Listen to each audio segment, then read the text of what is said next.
Good to see you back in class. This time we're going to talk about your image quality, and what that really is about is your projector, your player, and what you're screening from, your source material. And you need to control for them as best as you possibly can. Now, hopefully you went for my advice and you've gone for a relatively small cinema room. That means you're blowing the image up to a lesser extent because of room size and proportion. And again, the less big you have to blow up that particular image, the less likely you're going to have issues with distortion and pixelation and other things which are going to detract from the cinema experience. Now, when choosing your projector, you really need to look at the specifications and need to know what you're looking for as well. The throw ratio is important. So a throw ratio of 1 indicates that you'll get a 1 meter image width when the projector is 1 meter from the wall. And again, depending on your room size, you don't want to have your projector in an awkward or a difficult spot. With a lot of projectors, the typical throw ratio is about 2, but they do make a number of really good ultra short throw projectors with a throw ratio of 0.3. So that'll have it very close to the wall, freeing up the rest of the room space for your seating and your speakers and everything else, which is going to contribute to your cinema experience. Now, there are a number of 4K and even 8K projectors on the market. They are quite expensive, but again, think about the source material that you're screening from. If you're not screening from a 4K disc, and certainly with older films you're probably not, then you potentially don't need to go to the expense of going to a much higher resolution projector. Now, brightness can be important. It depends on your room. If you can make your room very dark, if you're not watching much during the day, then you don't need to worry too much about brightness, but brightness is measured in lumens. And again, if you can keep the room relatively dark, if you're watching mostly at night time, a lower number of lumens isn't going to be an issue for you. Now, what is important is your contrast ratio. So that's, again, going to give you your picture clarity, and higher contrast ratios are a whole lot better. I'm a big fan of the LED projectors. They often have contrast ratios in the vicinity of 10,000:1, and they produce really fantastic picture qualities. I do a number of outdoor screenings on very big screens, and even with this mid-priced LED projector, with that contrast ratio, the image quality is fantastic. Now, as I said, I'm a bigger fan of the LED cameras than the ones that rely on lamps, and for a number of reasons. They make less noise, you don't have the fans that are cooling those lamps that get hot. The lamps do get quite hot, so again, you'll notice it in a small room. It will sort of kind of tend to be quite hot, warm, close, if you're sitting very close to the projector. But also, the life of it. So with your LED projectors, typically you're getting 30,000 hours. With your lamps, you're probably getting much closer to sort of kind of 3,000 to 5,000.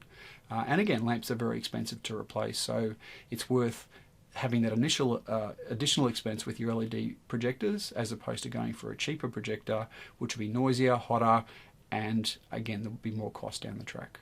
The other parameter you want to look at, and something which you might find a little confusing, is whether your projector is a DLP or an LCD. That's basically your projection technology. Now, with your LCDs, they're better for larger rooms. You do get better image quality. They are cheaper, but they will suffer from color decay, and they are damaged much more easily by dust. More common, you will find the DLP projectors. They have a large color palette. They get no color decay. There's no motion blur, but they do have a slightly lower contrast ratio.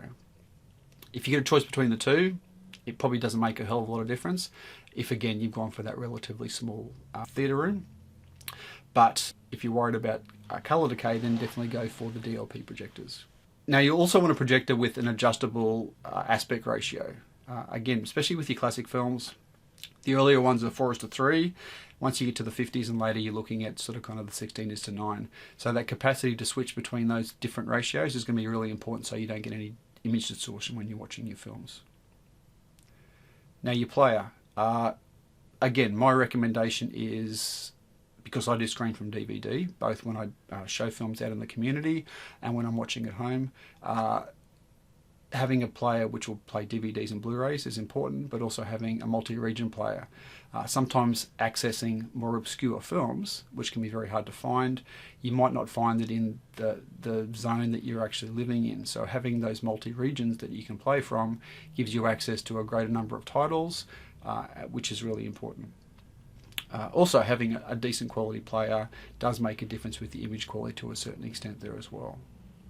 Now, again, some of your more recent DVD players will have wireless and Bluetooth capabilities.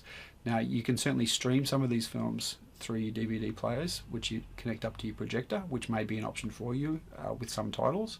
But equally, you'll also have the option potentially of Bluetooth attachments to your speakers as well. So taking away that need to have wires running through your room, potential trip hazards, obviously potential damage if you get caught up in them and everything as well, can be a big advantage as well. So in summary, think about getting yourself a good quality projector. Look at the different specifications and making sure you're getting what's right for you and what's going to suit you in your particular home cinema. Think about your player and make sure that you have the capability to play all the different discs or to stream all the different films that you actually want to stream, and then make sure it has all those other particular functions which may make it a whole lot easier to connect up your video and your sound and everything as well. And also think about what you're screening from. Like I said, I'm a big fan of screening from DVD and Blu-ray. With Blu-ray, you will get better picture quality, you'll get better sound quality as well.